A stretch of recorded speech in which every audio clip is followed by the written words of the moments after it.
आज मला अतिशय समाधान आहे की छत्रपती शिवरायांच्या इतिहासाचा आणि संपूर्ण मराठा साम्राज्याच्या इतिहासाचा ज्यांनी गाढा अभ्यास केला, जगभरातनं इतिहासाचे पुरावे मिळवून ज्यांनी हा इतिहास समजून घेतला आणि त्या इतिहासाचं वाचन आणि लेखन दोन्ही केलं, ते भारताचे गृहमंत्री माननीय अमित भाई शहा या ठिकाणी आलेले आहेत. ते केवळ गृहमंत्री म्हणून आलेले नाहीत, तर छत्रपती शिवरायांचे सेवक म्हणून आणि मराठा इतिहासाचे एक संशोधक म्हणून या ठिकाणी आलेले आहेत. आणि म्हणूनच आपल्या सर्वांच्या वतीनं मी त्यांचं मनापासून स्वागत करतो.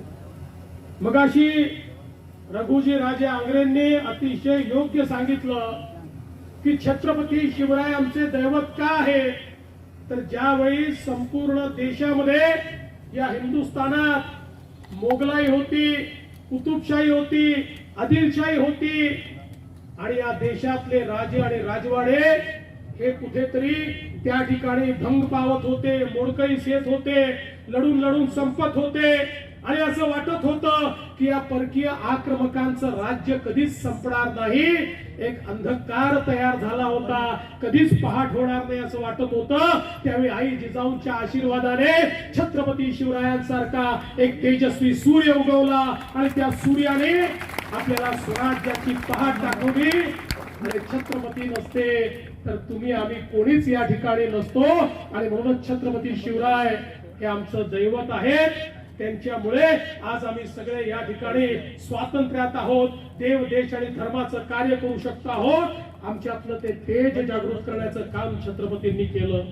आणि एवढंच नाही तर हे करत असताना छत्रपतींनी 18 पगड जातीच्या लोकांना एकत्रित करून त्यांच्यामध्ये विजिगीषू वृत्ती तयार केली, त्यांच्यातलं तेज प्रज्वलित केलं, त्यांच्यातलं पौरुष जागृत केलं आणि त्या सामान्य मावळ्यांना त्या ठिकाणी वीरांमध्ये परिवर्तित करून या हिंदवी स्वराज्याची स्थापना केली. आणि म्हणूनच हा जो काही आपला भगवा झेंडा आहे हा छत्रपतींमुळेच नंतरच्या काळामध्ये दिल्ली पासून अटकेपर्यंत लागला आणि संपूर्ण भारतावर तत्त्वाचा अंमल आला. तो केवळ आणि केवळ छत्रपती शिवरायांमुळे आला. आणि म्हणूनच आज या निमित्ताने खरं म्हणजे आमच्या उदयन महाराजांनी काही मागण्या देखील या ठिकाणी केलेल्या आहेत. महाराजांची आमची चर्चाही झालेली आहे. त्या संदर्भात जी योग्य कारवाई करायची आहे ती तर आम्ही करणारच आहोत.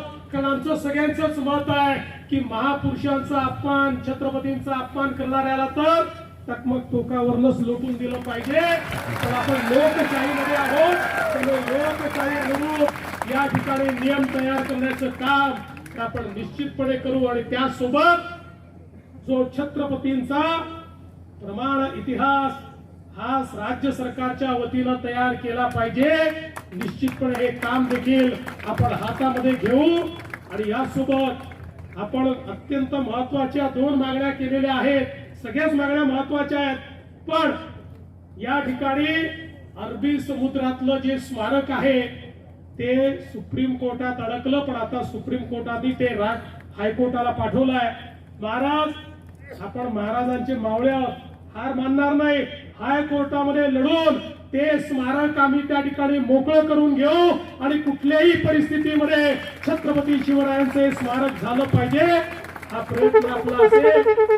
आणि मैं आदरणीय गृहमंत्री जी से इतना ही निवेदन करना चाहता हूँ कि हमारे उदयन महाराज ने जो बात कही वो बात बहुत महत्वपूर्ण है कि दिल्ली में भी छत्रपति शिवाजी महाराज का एक राष्ट्रीय स्मारक होना चाहिए.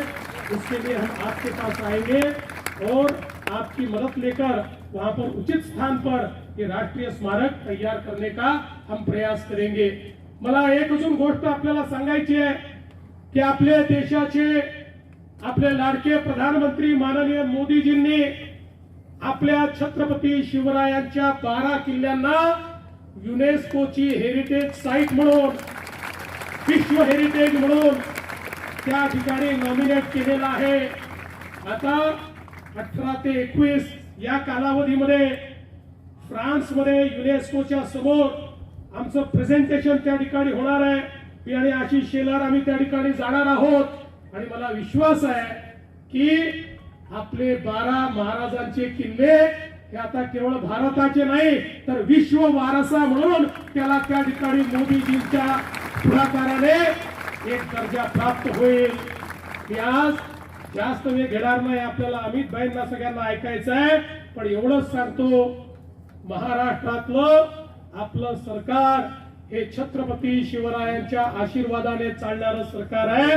त्यामुळे कुठल्याही वेळी काम करताना आमच्या समोर केवळ छत्रपतींचाच आदर्श असतो.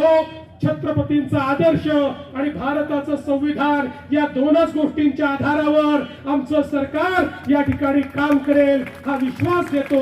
पुन्हा एकदा छत्रपतींच्या चरणी नतमस्तक होतो आणि माझं बोलणं संपवतो. जय हिंद, जय महाराष्ट्र, छत्रपती शिवाजी महाराज की जय.